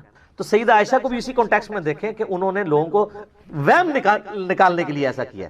گئیں ان کے سامنے غسل نہیں کیا، غسل کر کے واپس آئیں اور وہم نکالا کہ دیکھو کوئی ٹوٹی نہیں اندر لگی ہوئی، ٹوٹیاں کہاں ہوتی تھی، اسی بالٹی سے میں نہا کے آئی ہوں، اب تو یقین کرو کہ اتنے پانی سے غسل ہو جاتا ہے. یہ اما عائشہ نہ بھی کرتی تو ٹھیک ہوتا، ضرورت نہیں تھی یہ کرنے کی، لیکن وہ کیا ہے، اس کو اب بگاڑنے کی بھی ضرورت نہیں ہے. آپ یہ اختلاف کر سکتے ہیں کہ ایسا نہ کرتی تو بہتر تھا، بالکل ہم بھی کہتے ہیں کہ اتنا زیادہ وہم نکالنے کی ضرورت کوئی نہیں تھی. لیکن آپ اس دور میں اگر چلے جائیں کہ جہاں عبداللہ بن عمر جیسے لوگ کہہ رہے ہیں کہ عورت بال کھولے اور پھر آئلی زندگی نبی علیہ السلام کی ٹرانسفر کون کرے گی، سیدہ عائشہ ہی کریں گی نا. یہ اس امت کی امام ہے، اس امت پہ اما عائشہ کا احسان ہے کہ انہوں نے نبی علیہ السلام کی گھر کی زندگی روایت کی ہے. آپ حیران ہوں گے کہ اہل بیت کی شان میں بھی جتنی حدیثیں ہیں وہ اما عائشہ روایت کر رہی ہیں، چاہے پانچ طرفاق والی حدیث ہو وہ بھی اما عائشہ روایت کر رہی ہیں مسلم شریف میں، حدیث قصہ، ٹھیک ہے. تو سیدہ عائشہ نے ہر وہ بات جو نبی علیہ السلام کے گھر سے تعلق رکھتی تھی، حضرت ختیجہ سے جیلس ہوتی تھی اما عائشہ، لیکن ان کی شان میں ساری حدیثیں بھی انہوں نے بیان کی، ٹھیک ہے. منصف مزاج تھی اور وہ یہ مانتی تھی کہ بھئی ختیجہ جیسا کوئی نہیں ہے، پھر میرے وہ رکت اجازت نہیں دے گی میں وہ حدیثیں بیان کروں، میں اسی کو اسی پہ کنکلوڈ کرتا ہوں. ٹھیک ہو گیا جی. تو وہ غسل جنابت والا اتارے گی، حیض والا غسل اس کو الگ سے اتارنا ہوگا. البتہ حیض والی رات ہی اگر اس کے ساتھ ایسا معاملہ ہو جاتا ہے تو ایک غسل ہی دونوں کے لیے کفایت کر جائے گا، پھر دو غسل نہیں کرنے ہوں گے. یہ بھی یاد رکھیے، جمعے کا دن ہو اور اس دن بائی چانس عید بھی آئی ہو اور بائی چانس آپ جنبی بھی ہو تو آپ کو تین غسل نہیں کرنے ہوں گے، ایک غسل تینوں کے لیے کفایت کرے گا. اس طرح ایک عورت جنبی تھی اور اسی دن بائی چانس اس کے پیریڈز بھی ختم ہو گئے تو اب وہ صبح اٹھ کے جب ایک غسل کر لے گی نا تو غسل جنابت بھی ادا اور حیض والا غسل بھی ادا. مجھے لوگ تو کہتے ہیں جی علم دین آئے نا بندہ مشکل میں پھنس جاتا ہے. سر علم دین آئے تو شریعت بہت آسان ہو جاتی ہے. وہ اس لیے کہ سب کانٹیننٹ میں جو شریعت آپ کو بتائی گئی ہے وہ اتنی اوکھی کر کے بتائی گئی ہے کہ آپ سوچ بھی نہیں سکتے، یہ چیزیں ہے ہی نہیں تھی. ہم نے یقین کرے اسلامی بہنوں کو یہ بات بتائی ہے نا کہ آپ بچوں کی دیکھ بھال کرتی ہو، آپ تردد میں پڑھتی ہو، آپ نمازیں روزانہ جمع کرو، تو لوگوں نے نمازیں شروع کر دی ہیں کہ یار 3 ٹائم ہی وضو کرنا ہے نا، فجر کا کیا، زور اثر کٹھی پڑی، مغرب عشاء جس ٹائم ملے پڑھ لے. پہلے تو بیچاروں کو ٹینشن ہوتی تھی یار نماز قضا ہو جائے گی، او جناب وہ زور کا وقت نکل رہا ہے. انہوں نے بتایا زور کا وقت 12 بجے سے لے کے مغرب تک موجود ہے، جس ٹائم مرضی ٹائم ملے پیچ ملے میں پڑھ لوں. اور مغرب عشاء کا ٹائم غروب آفتاب سے فجر کا وقت شروع ہونے سے پہلے کسی بھی وقت پڑھ سکتی ہوں، بلکہ وہ تو 3 نمازیں بھی کٹھی، ملکین تو نہیں پڑھ سکتی وہ، لیکن 3 نمازیں کٹھی ہو سکتی ہیں. آپ فجر کا وقت داخل ہونے سے آدھا گھنٹہ پہلے اٹھیں اور اس وقت آپ مغرب اور عشاء پڑھ لیں اور فجر کا وقت داخل ہوتے ہی فجر پڑھ لیں، 3 نمازیں ایک وضو سے.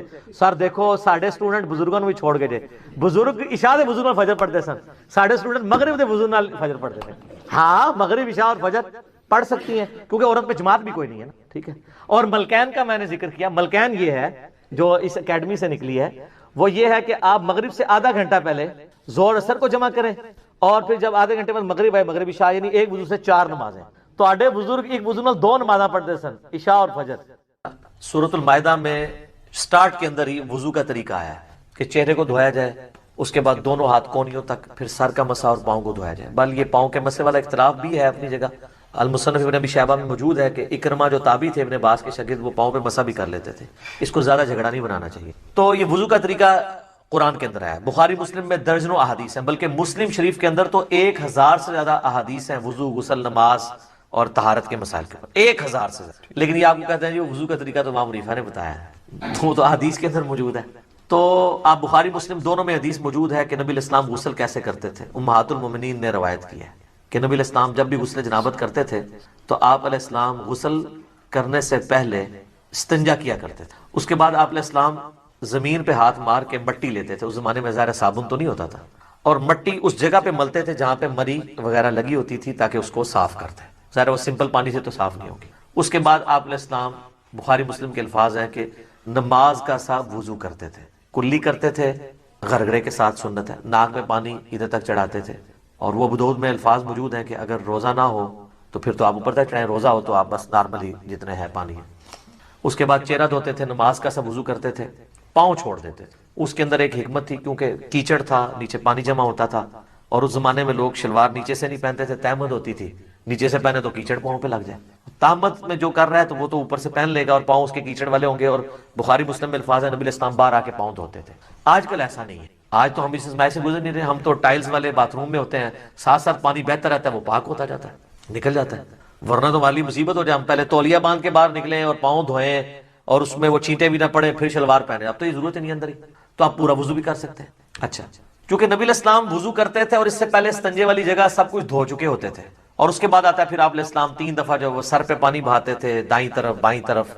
ذرا وہ غسل ہوتا تھا ایک برتن اور بالٹی کے ذریعے, تو وہ اسی طریقے سے ہی ہوگا. آج کل تو شاور ہے, مسئلہ ہی کوئی نہیں ہے. تو اس کے بعد آپ پاؤں باہر نکل کے دھوتے تھے, اور اسی وضو کے ساتھ غسل کے ساتھ وضو بھی شمار ہو جاتا تھا. لیکن یہ اس صورت میں ہے جب غسل کے دوران آپ کے ساتھ کوئی ایسا معاملہ نہ ہو جو وضو کو توڑ دیتا ہے.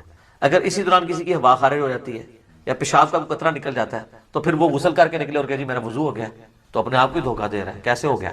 اس کو تو پھر اینڈ پہ دوبارہ سے وضو کرنا ہوگا. یا اسی دوران اگر شرمگاہ کو ہاتھ لگ جاتا ہے, اگرچہ اختلافی مسئلہ ہے لیکن کبھی دلائل اسی طرف ہے کہ نیکڈ اگر شرمگاہ کو ہاتھ لگ جائے, یعنی ڈائریکٹ پردے میں حائل ہو کے لگے وہ تو کوئی مسئلہ, ڈائریکٹ لگ جائے تو اس کا وضو ٹوٹ جاتا ہے. تو اس میں بہتر یہی ہے کہ احتیاط اسی میں ہے کہ آپ اینڈ میں دوبارہ وضو کر کے ہی باہر نکلیں, کیونکہ بعض اوقات ہاتھ لگ ہی جاتا ہے اور اتنا دھیان بھی نہیں رہتا اس طرح کے معاملات میں. لیکن اگر یہ سارا معاملہ ہے تو کوئی مسئلہ نہیں ہے, پھر تو آپ کا وضو اور غسل اکٹھا ہی ہوگا, آپ کو دوبارہ وضو کرنے کی ضرورت نہیں ہے. مثلا آپ کو تالاب میں کوئی پھینک دے, دھکا بھی دے دے اور غوطہ بھی آ جائے, تو ساتھ ہی سارا غسل اترے. سب سے آسان جو غسل ہے نا تالاب میں, 1 منٹ بھی نہیں چاہیے تالاب کا غسل کرنے کے لیے, آپ کو سیکنڈز میں غسل ہوتا ہے, کوئی پورا جسم دھل جاتا ہے. ٹھیک ہے. اچھا, اگلے زمانوں میں لوگ کپڑوں سمیت غسل کیا کرتے تھے, یعنی ایک لنگوٹا باندھ کے, پورا نہیں, جب کبھی اوپن جگہ پہ نہانا ہوتا تھا. آج کل بھی ایسے ہی ہوتا ہے. تو لیکن آج کل چونکہ باتھ روم ہے تو ہمیں ضرورت نہیں ہے. باقی دریا ایریا میں ابھی بھی آپ دیکھیں جوڑوں کے جو گیسٹ ہیں وہ لنگوٹا باندھ کے کر رہے ہوتے ہیں, وہ تو نیچے وہ باندھنا پڑتا ہے, ادروائز تو پھر ظاہر ہے وہ شرم و حیا والا ایشو ہو جاتا ہے. تو پھر اگر ایسی صورتحال ہوگی تو اگر کوئی وضو کے توڑنے والی چیز نہیں ہوئی تو آپ غسل کے بعد آپ کا وضو شمار ہو جائے گا, غسل جنابت ہو جائے گا.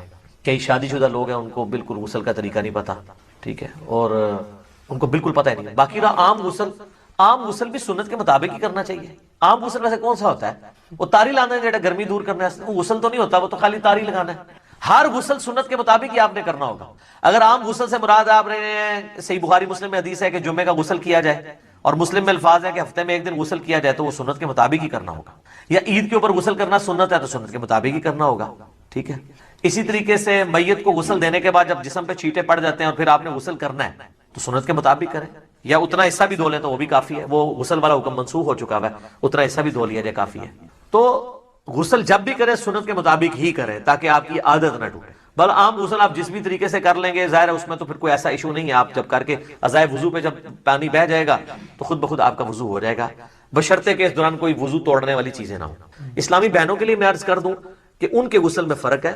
صحیح مسلم کے اندر موجود ہے کہ اما عائشہ کہتی ہیں کہ نبی علیہ السلام جو حالت حیض میں غسل ہے نا, اس میں ہمیں حکم دیتے تھے کہ ہم بالوں کا جوڑا بھی کھول کے, پورا کھول کے نا, جو بنائی ہوتی تھی آپ نے چٹیا, اس کو کھول کے غسل کریں. لیکن جو عام غسل ہے غسل جنابت, اس میں آپ کہتے تھے بس اوپر سے پانی بہا لو تو کافی ہے, کیونکہ عورت کے لیے تو تردد ہے, اس کی تو کئی بالٹیاں سر پہ ہی لگ جائیں گی. اس زمانے میں تو پانی بھر کے لانا بھی ایشو ہوتا تھا. آج کل والا صاحب تو نہیں اٹیچ بات ہے اور اوپر جو ہے وہ آپ کا شاور چل رہا ہے. تو اسی والے سے وہ سیدہ عائشہ کے پاس کچھ تابعین آئے بھی تھے, وہ مانتے ہی نہیں تھے کہ جی آدھی بالٹی سے کیسے غسل ہو سکتا ہے. تو عائشہ ان کے سامنے آدھی بالٹی لے کے گئی, پردے میں موٹے کپڑے میں, اس وقت ظاہر اٹیچ بات کپڑے والے ہی ہوتے تھے. ٹوائلٹس گھروں میں نہیں ہوتے تھے, گھروں کی چھت پہ ہوتے تھے یا باہر زمین میں, لیکن باتھ روم تو گھر کے اندر ہوتے تھے کیونکہ اس میں بدبو والا نہیں, پانی بہ جاتا ہے. وہ کہتے ہیں جی سیدہ عائشہ نے غسل کر کے دکھایا, بخاری مسلم میں آتا ہے. تو میں نے اس کو بھی جواب دیا تھا, وہ انہوں نے ان کے سامنے نہیں کیا, ان کا وہم نکالا ہے کہ دیکھو اندر ٹوٹی بھی کوئی نہیں ہے, میں یہ پانی لے کے جا رہی ہوں, اس سے غسل کر کے نکلوں گی. تو وہ ان کا وہم نکالنے کے لیے. تو یہ غسل اس صورت میں شمار ہوگا, اس کے ساتھ وضو بھی, جب کہ وضو توڑنے والی کوئی چیز نہ ہو. تو ظاہر ہے اتنی احتیاط کے ساتھ, بعض لوگ تو بیچارے پوری احتیاط سے کرتے ہیں, اینڈ پہ جب وہ یعنی وہ کپڑے پہننے لگتے ہیں تو شرمگاہ کو ہاتھ لگ جاتا ہے, تو پھر 0 پہ آ گئے, جیسے 99 پہ سانپ کاٹ گیا تو نیچے آ گئے. تو بہتر یہی ہے کہ تسلی سے کر کے نکلیں, بعد میں آپ وضو کر لیں, اور اس میں کوئی غلوب والا شمار بھی نہیں ہوگا. ظاہر ہے کہ آپ اس اعتبار سے کر رہے ہیں. اچھا یاد رکھیے گا, ایک مجھے ضمناً آیا, لوگ پوچھتے بھی رہتے ہیں, غسل کن چیزوں سے ٹوٹتا ہے؟ غسل اسی صورت میں ٹوٹے گا جب شہوت کے ساتھ منی خارج ہو, یا میاں بیوی ازدواجی تعلق قائم کریں اور اس صورت میں چاہے منی خارج ہو یا نہ ہو. بس یہ دو چیزیں جن سے غسل ٹوٹے. اور میں اکثر اہل حدیثوں کو چھیڑتا ہوں کہ آپ کی اور بریلویوں کی ایک بات کامن ہے کہ عورتیں نہیں قبروں پہ جا سکتی. یہ میرا موقف نہیں، نبی الاسلام کا موقف ہے. صحیح مسلم میں حدیث ہے، آپ صلی اللہ علیہ وآلہ وسلم نے فرمایا، اس میں میرا ایک ریسرچ پیپر بھی ہے، رسول اللہ صلی اللہ علیہ وآلہ وسلم کی آخری وصیت ہے، ریسرچ پیپر نمبر 1. اس میں نے قبروں پہ حاضری کے حوالے سے ہر چیز ایڈریس کر دی ہے. اسی میں آپ کو حدیث بھی مل جائے گی صحیح مسلم کی، انٹرنیشنل نمبر کے مطابق 2259 ہے. آپ صلی اللہ علیہ وآلہ وسلم نے فرمایا، میں تمہیں قبروں کی زیارت سے منع کرتا تھا، لیکن اب میں تمہیں حکم دیتا ہوں کہ قبروں پہ جاؤ تاکہ آخرت کی یاد آئے. ٹھیک ہوگا جی. اور اس کے علاوہ بھی صحیح مسلم میں 2256 نمبر حدیث ہے کہ آپ صلی اللہ علیہ وآلہ وسلم نے، اوپر تلے 8-10 حدیثیں ہیں، یہ بھی صحیح مسلم میں. اما عائشہ کہتی ہیں ایک رات آپ میرے ساتھ لیٹے ہوئے تھے، رات کا کچھ حصہ گزر گیا تو آپ صلی اللہ علیہ وآلہ وسلم اپنے مبارک بسترے سے اٹھے، بقیع غرقد قبرستان چلے گئے، اور آپ نے 3 دفعہ یوں ہاتھ اٹھا کے وہاں دعا کی، اور پھر واپس آئے. کہتے ہیں میں پیچھے پیچھے گئی، لیکن میں بھی پہلے ہی واپس آ کے بسترے پہ لیٹ گئی تاکہ نبی علیہ السلام کو نہ پتہ چلے. سانس پھولا ہوا تھا. آپ نے فرمایا کہ اے عائشہ، تم نے گمان کیا کہ اللہ اور اس کا رسول تم سے خیانت کریں گے، یعنی تم نے یہ سمجھا میں کسی اور بیوی کے پاس چلا گیا ہوں. تو اے عائشہ مجھے سچ سچ بتاؤ، تم کیا میرے پیچھے آئی تھی؟ اور اگر تم نہیں بتاؤ گی تو مجھے اللہ تو بتا ہی دے گا. اے علم غیب بھی کلیئر ہو گیا، اللہ تو مجھے بتا ہی دے گا. تو انہوں نے کہا یا رسول اللہ میں گئی تھی. تو فرمایا کہ میں جب لیٹا تو جبرائیل علیہ السلام کو اللہ تعالیٰ نے میرے پاس بھیجا، اور انہوں نے کہا کہ اللہ تعالیٰ فرماتا ہے کہ آپ اہل بقیع کے لیے دعائیں مغفرت کریں. تو میں رات کو اٹھ کے قبرستان گیا اور 3 دفعہ ہاتھ اٹھا کے دعا کی. سیدہ عائشہ نے پوچھا یا رسول اللہ علیہ وسلم، جب میں جاؤں یا ہم لوگ قبرستان جائیں تو ہم کیا دعا کریں؟ تو آپ صلی اللہ علیہ وآلہ وسلم نے دعا تعلیم فرمائی، السلام علیکم اہل الدیار من المؤمنین والمسلمین وَإِنَّا إِن شَاءَ اللَّهُ بِكُمْ لَلَاحِقُونَ نَسْأَلُ اللَّهَ لَنَا وَلَكُمُ الْعَافِيَةَ. تم پر سلامتی ہو اے مومنین اور مسلمین، مرد و عورت اس قبرستان میں جو دفن ہو. ہم ہمارے اپنے لیے اور تمہارے لیے اللہ سے عافیت کا سوال کرتے ہیں، اور ہم بھی مر کے تمہارے پاس ہی آنے والے ہیں. یہ دعا صحیح مسلم کے اندر موجود ہے. سیدہ عائشہ کو آپ نے یہ تعلیم فرمائی. انہوں نے کہا کہ میں کیا پڑھوں؟ تو آپ نے فرمایا تم یہ پڑھنا. اس سے کیا پتہ چلا کہ عورتیں قبرستان جا سکتی ہیں. لہذا یہ سعودیہ والوں نے جو بقیع غرقد قبرستان کے بعد لکھ کے لگایا عورتوں کی حاضری منع، یہ بالکل خلاف سنت ہے، اور وہ عورتوں کو نہیں جانے دیتے قبرستان. غلط ہے. غلط کام کوئی بھی کرے غلط ہے. کیوں؟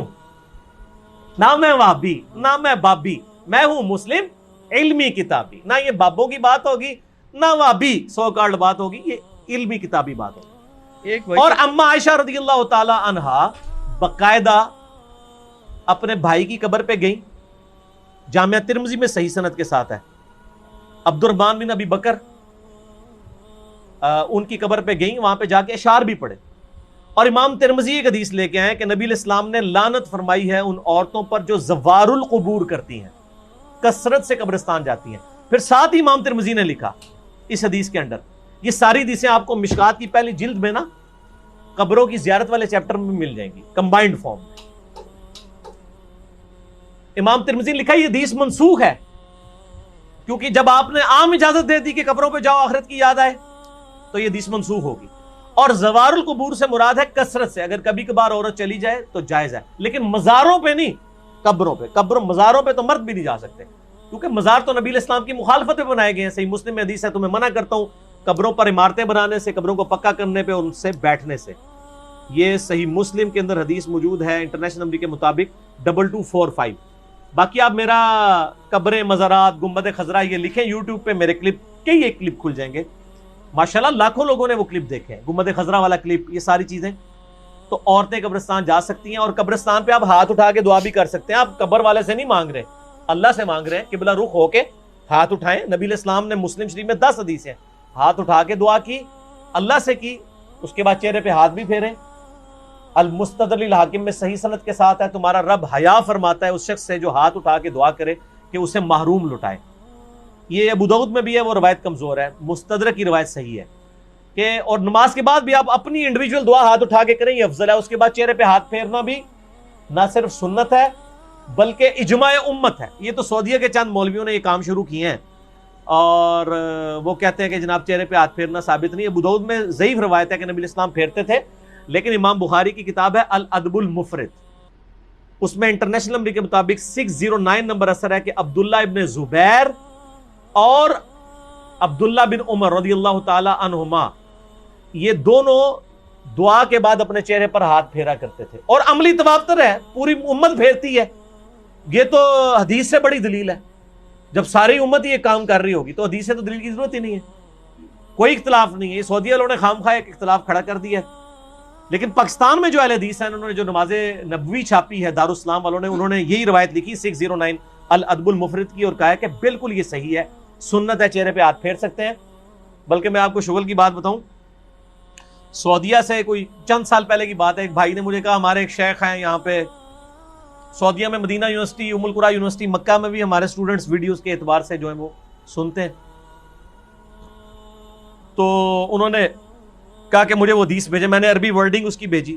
شیخ زبیر صاحب نے مشکات کی دوسری جلد میں دعا والے چیپٹر کے جو حدیث ہے نا ابو داؤد والی کہ نبی علیہ السلام چہرے پہ ہاتھ پھیرتے تھے، اس کے نیچے لکھا ضعیف ہے، لیکن ساتھ ہی فٹ نوٹ پہ لکھا صحیح سند ہے عبداللہ بن عمر اور عبداللہ بن زبیر سے کہ وہ چہرے پہ ہاتھ پھیرتے تھے، اور وہ روایت بالکل صحیح ہے اور بخاری کی صحت کے اوپر صحیح ہے۔ تو جب ان کو حدیث بتائی انہوں نے کہا نہیں یہ تو ضعیف ہے، اس میں فلاں راوی ضعیف ہے۔ میں نے مکتبۃ شاملہ میں اس راوی سے صحیح بخاری میں 12 روایتیں نکالی اسی سند کے اوپر، اور اس کو کہا کہ یہ اس کو پرنٹ نکال کے دے مولوی کو، اس کو کہا بخاری کی بھی 12 حدیثیں ضعیف ثابت کا ہے، اسی سند پہ الادب المفرد پہ ہے چہرے پہ ہاتھ پھیرنے والی۔ تو مولوی تو پتہ ہے تو ضدی ہوتا ہے، منیا نہیں لیکن ٹھپیا گیا، لال رومال والا خاموش ہو گیا، کہنا ہے کون اتھو کٹ کے بھیجتا ہے؟ ایک بندہ ہے تھے اللہ نے چھڑیا جو نہ وہابی ہے نہ بابی ہے، نہ میں وہابی نہ میں بابی، میں ہوں مسلم علمی کتابی، علمی کتابی۔ اگلا سوال تو اس میں کور ہو گیا جی، کور ہو گیا، چلیں یہ کرامت ہو گئی علی بھائی آپ الحمدللہ آپ ہمیشہ آیات اور حدیث کے ریفرنسز دیتے ہیں، مگر کبھی کبھی ان کے انٹرنیشنل نمبر نہیں بتاتے، برائے مہربانی آپ لوڈنگ سے پہلے ویڈیو میں ہی ایڈ کر دیا کریں تو آسانی ہوگی، یا کوئی بک بتا دیا کریں۔ بک تو میں ہمیشہ بتاتا ہوں کہ یہ آج تک میں نے حدیث کبھی حدیث کی کتاب کے نام کے بغیر نہیں بتائی۔ ایک بک ہے تو یہ مشکات شریف، آپ 3 جلدوں میں ڈاؤن لوڈ کر لیں اہلسنتپاک.com سے، یہ انسائکلوپیڈیا آف حدیث ہے، بخاری، مسلم، ابو داؤد، ترمذی، نسائی، ابن ماجہ اور کئی 13 کے قریب کتابوں کے یہ نوٹس ہیں، یہ آپ ڈاؤن لوڈ کریں، 18 MB کی 3 فائلیں آپ کو فری ڈاؤن لوڈ کر لیں اہلسنتپاک.com سے، انٹلیکچوئل ترتیب کے ساتھ آپ کو اس میں حدیثیں مل جائیں گی، ٹھیک ہوگا جی۔ تو باقی انٹرنیشنل نمبر چونکہ اکثر میں نے پورے مسئلہ نمبر ریکارڈ کرائے ہیں